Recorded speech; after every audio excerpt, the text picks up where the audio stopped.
देखिए जी, पाकिस्तान में तारीखी लिहाज से हमेशा हमने देखा है कि जो इलेक्शन कमीशन होता है वो उसका रोल हालांकि एक आज़ाद इलेक्शन कमीशन आईनी तकाज़ों के मुताबिक होता है, लेकिन हमारे यहाँ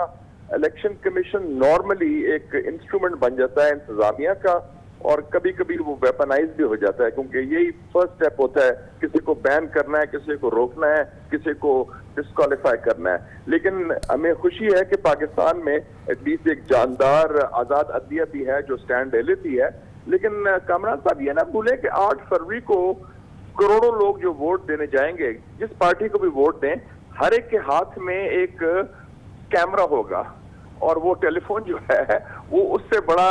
लिविंग टेस्टिमोनी नहीं। को पाकिस्तान कोई मिस्र का सीसी नहीं है या कोई और कोई पुलिस स्टेट नहीं है। हमारे यहाँ एक जानदार सिविल सोसाइटी है, आज़ाद मीडिया भी है, आज़ाद अदलिया भी है, और लोगों में बड़ा शऊर है इस वक्त। साहब बहुत बहुत शुक्रिया बशीर साहब, आपने हमें ज्वाइन किया है। आपको भी क्या इत्मीनान, कुछ कदर इत्मीनान हुआ है आज की जो डेवलपमेंट्स हुई है, ख़ास तौर पे जो पीटीआई को उसको election symbol Peshawar high court ने देने का हुक्म दिया है, और दूसरी जानिब उनके जो कैंडिडेट्स हैं, उनके जो नॉमिनेशन पेपर्स हैं, वो भी काफ़ी सिग्निफिकेंट नंबर में अप्रूव हो गए हैं, तो कुछ इत्मीनान हो रहा है कि हम शायद एक परहैप्स रीजनेबली क्रेडिबल इलेक्शन की जानिब बढ़ रहे हों। अस्सलाम वालेकुम जी कामरान साहब, और आपके व्यूअर्स को मेरी तरफ से अस्सलाम वालेकुम। और मैं समझता हूँ आज के जो डेवलपमेंट्स हुए हैं बड़े खुशाइंद हैं। ये पाकिस्तान की जमहूरियत के लिए, 8 फरवरी के जो होने वाले इंतखाबात के लिए, और ख़ास तौर पे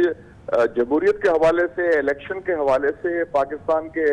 इमेज के हवाले से, और आज़ाद अदलिया के हवाले से ये साख भी उनकी बहाल हो गई है, क्योंकि जो भी इलेक्शन हो उसमें सब सियासी जमातों को मौका मिलना चाहिए कि आज़ादाना तरीके से शिरकत भी करें, और उनको पूरा मौका मिला जाए कि अपने सिंबल के मुताबिक वो शिरकत करें। तो आज जो तारीखी फैसला किया है पेशावर हाई कोर्ट ने, ये एक बड़ा अच्छा मुस्बत कदम है, it's a big step forward, और इससे मेरे ख्याल में जो एटलीस्ट एक क्रेडिबल प्रोसेस होगा, और जो पहले ख्याल था कि सिर्फ सिलेक्शन की तरफ जा रहे हैं, at least reasonably fair credible election की तरफ हम जा रहे हैं। तो मुशाहिद साहब, इसमें अभी बहरहाल लॉन्ग डिस्टेंस कवर और बहुत क्रिटिकल तो होगा 8 फरवरी, और ये अभी एक चीज़ बड़ी तशवीश की है कि जो पीटीआई के इलेक्शन सिंबल के हवाले से उसकी इलेक्शन में वायबिलिटी जो होती, उसको जो डिसलॉज करने की कोशिश की वो इलेक्शन कमीशन ने की, उनके इलेक्शन सिंबल के हवाले से, उनके इंट्रा पार्टी इलेक्शन को मुस्तरद, और फिर उनके कैंडिडेट्स को भी इनके रिटर्निंग ऑफिसर्स ने मुकम्मल तौर पे एक हद तक जो है वो मुस्तरद कर दिया था। अब यही इलेक्शन कमीशन है, यही रिटर्निंग ऑफिसर्स हैं जिन्होंने इलेक्शन कराना है। ये कौन इंश्योर करेगा कि उस दिन जब ये इलेक्शन हो तो ये क्रेडिबल हो, साफ शफाफ हो? क्योंकि अब तक जो कुछ हुआ इसमें तो हमने देखा कि जुडिशरी ने किया है, उनका इलेक्शन सिंबल भी जुडिशरी ने दिलाया है, उनके जो नॉमिनेशन पेपर्स है वो भी जुडिशरी ने रिस्टोर कराए हैं। देखिए जी, पाकिस्तान में तारीखी लिहाज से हमेशा हमने देखा है कि जो इलेक्शन कमीशन होता है वो उसका रोल हालांकि एक आज़ाद इलेक्शन कमीशन आईनी तकाज़ों के मुताबिक होता है, लेकिन हमारे यहाँ इलेक्शन कमीशन नॉर्मली एक इंस्ट्रूमेंट बन जाता है इंतजामिया का, और कभी कभी वो वेपनाइज भी हो जाता है, क्योंकि यही फर्स्ट स्टेप होता है, किसी को बैन करना है, किसी को रोकना है, किसी को डिस्क्वालीफाई करना है। लेकिन हमें खुशी है कि पाकिस्तान में एटलीस्ट एक जानदार आज़ाद अदलिया भी है जो स्टैंड ले लेती है। लेकिन कामरान साहब ये ना भूलें कि 8 फरवरी को करोड़ों लोग जो वोट देने जाएंगे, जिस पार्टी को भी वोट दें, हर एक के हाथ में एक कैमरा होगा, और वो टेलीफोन जो है वो उससे बड़ा लिविंग टेस्टिमोनी नहीं। को पाकिस्तान कोई मिस्र का सीसी नहीं है या कोई और कोई पुलिस स्टेट नहीं है। हमारे यहाँ एक जानदार सिविल सोसाइटी है, आज़ाद मीडिया भी है, आज़ाद अदलिया भी है, और लोगों में बड़ा शऊर है। इस वक्त मैं देख रहा हूँ बच्चे बच्चे में शऊर है, और लोग मेरे ख्याल में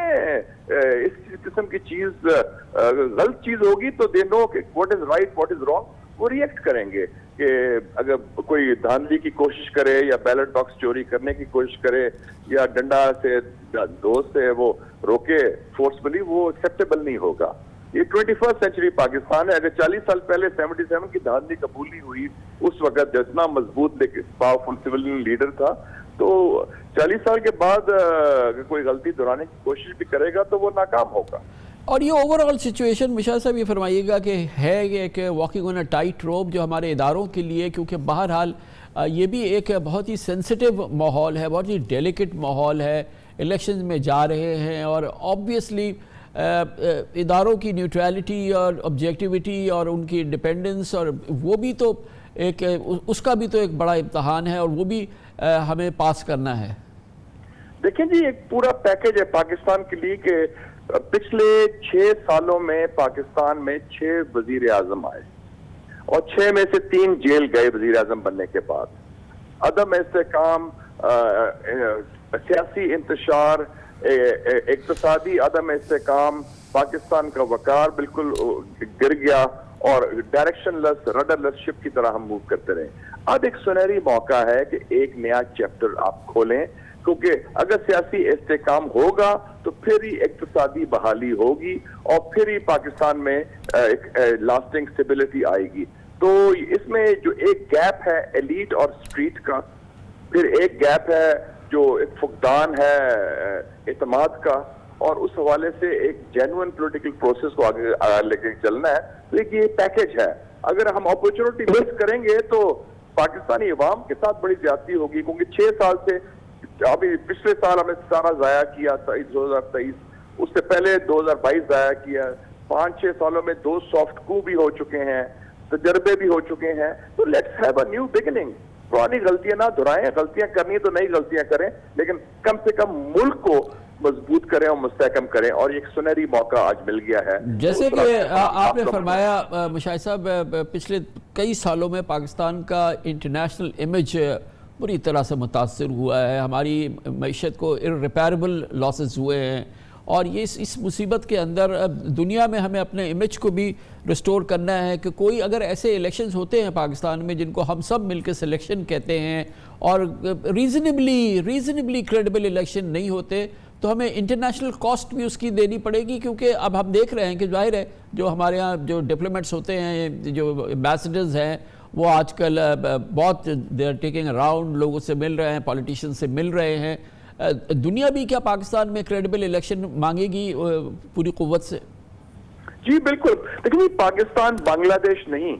پاکستان مصر نہیں، پاکستان ایک بڑا، ہمیشہ ہم جمہوریت کی پیداوار ہیں، ویسے بھی جاندار جمہوریت ہے، اور ایک ہمارا بڑا اسٹریٹجک اور کلیدی کردار ہے۔ اس وقت سب کی نظریں پاکستان پر ہیں۔ اگر کوئی خدا نہ خواستہ غلط قدم ہوا تو بڑا اس کا ری ایکشن پاکستان کے اندر بھی ہوگا، پاکستان کے باہر بھی ہوگا۔ اور سب سے بڑی بات کامران صاحب، جو ہمیں توقع ہے یا امید ہے کہ ہمارے انویسٹرز آئیں گے، چاہے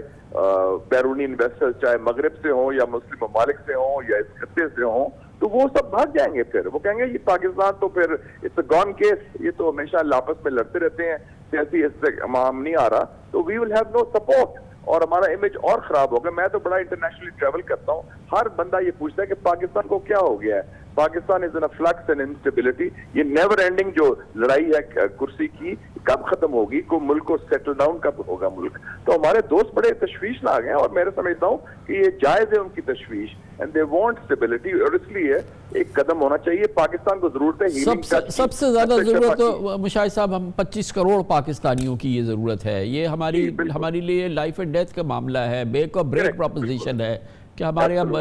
مستحکم حکومت آ جائے، الیکٹڈ حکومت آ جائے، ریزنیبلی کریڈیبل ہم الیکشن کرا دیں، اگر بالکل پراپر